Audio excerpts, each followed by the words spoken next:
just got done saying you're the most amazing drummer in the entire world ever in the whole planet.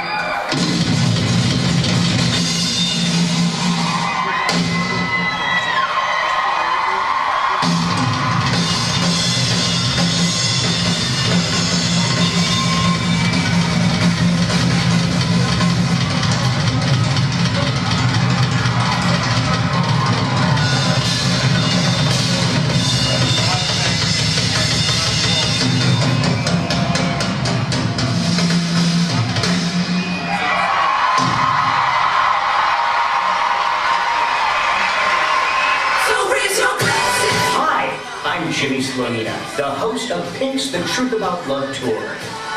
But enough about me. I'm here to introduce you to a man who has entertained nearly 1 billion people over his 25-year career as the drummer for Pink, Foreigner, Cher, Billy Idol, Velvet Revolver, Stevie Nicks, and so many other world-class artists that it makes my brain hurt. He is the author of Conquering Life's Stage Fright, and I guarantee you what you are about to experience will change your life. So without further ado, I'd like to introduce to you my good friend, Mark Schulman.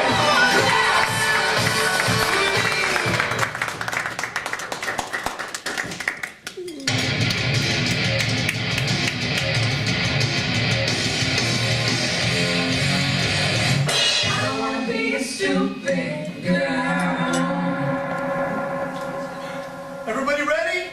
Yeah! We moved you back a little bit.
I'll wait till the music stops. Anybody remember the late 80s? Yeah. Oh, I remember it well. That was a time that I had the opportunity to audition for the gig of a lifetime. A super group by the name of Bad English. Anybody remember that band? It's comprised of the members from the band Journey and the Brit rocker John Waite. Well, anyway, at the time, these guys are the talk of the entire industry. They have the best management, they have top recording budget, seemingly unlimited marketing and promotion budget, and they're looking for a young, hot, fresh, virgin drummer, someone like me to complete the band. So I got the opportunity. There I am. It's the evening of the audition, and I'm looking in the mirror. Now, along with the late 80s goes the late 80s hairstyle. If you can imagine this body with hair up to here and all the way down to here, and a brand new rock and roll outfit. Freshly shined rock and roll jewelry, freshly shined rock and roll boots. I'm staring in the mirror, and I'm nervous. I got butterflies in my stomach, but it almost feels like it's making me more energized, sort of more acute. So I jump in my rock and roll van, and I go to the audition. But as I'm driving, the butterflies, they turn into bats.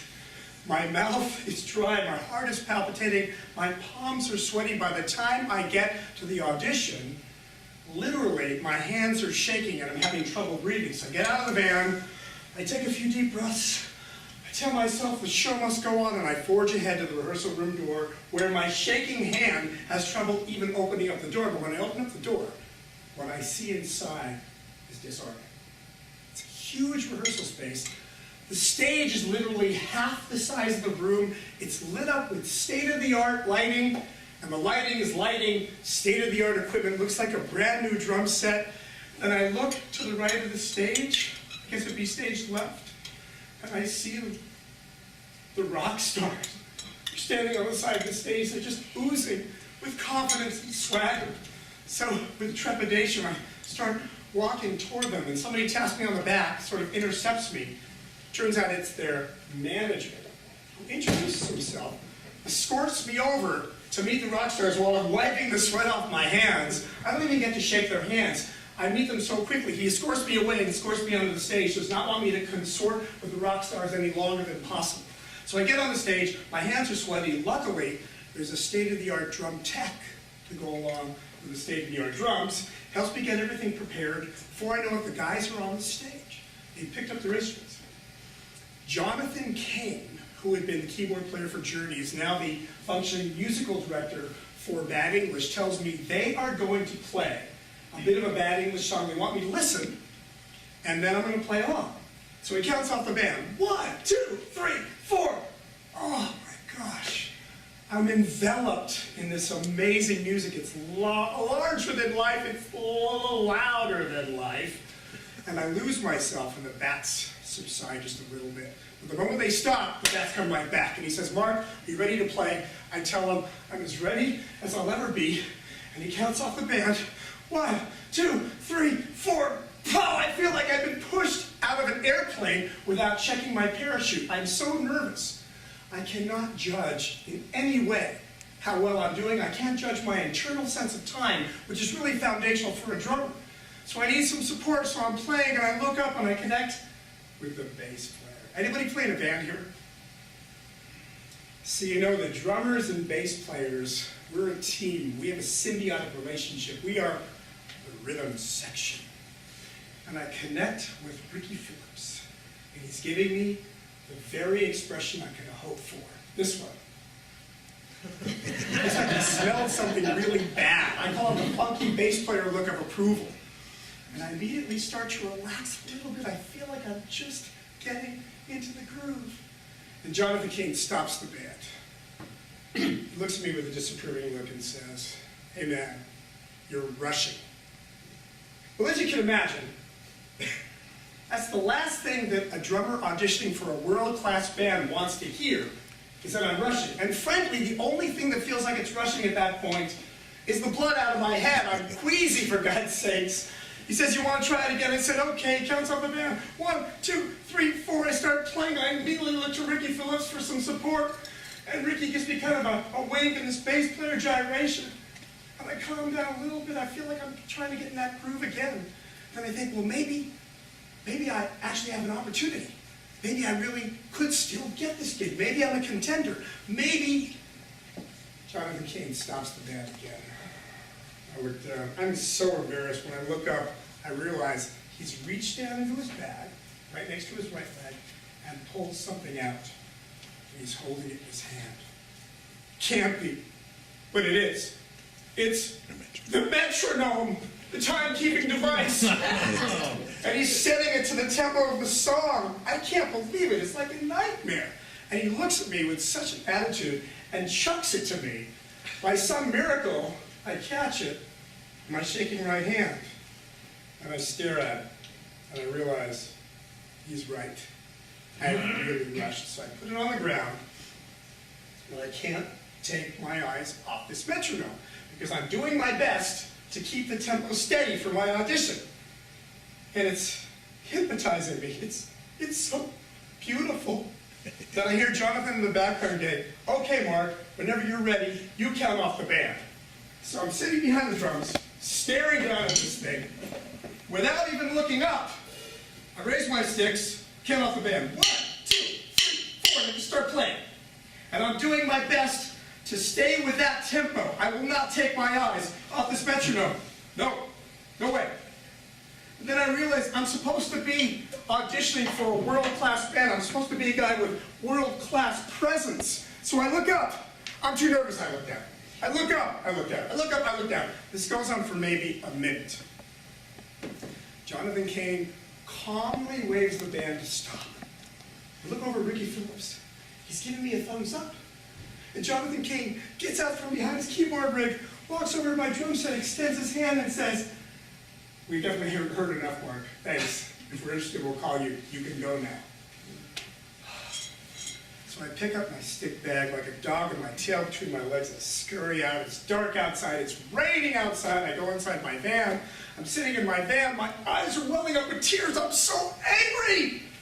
This is my career. This is my opportunity. My career is over before it's even begun.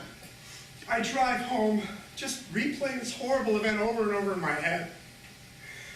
I get home. I don't even want to talk to my roommates. I go into my room.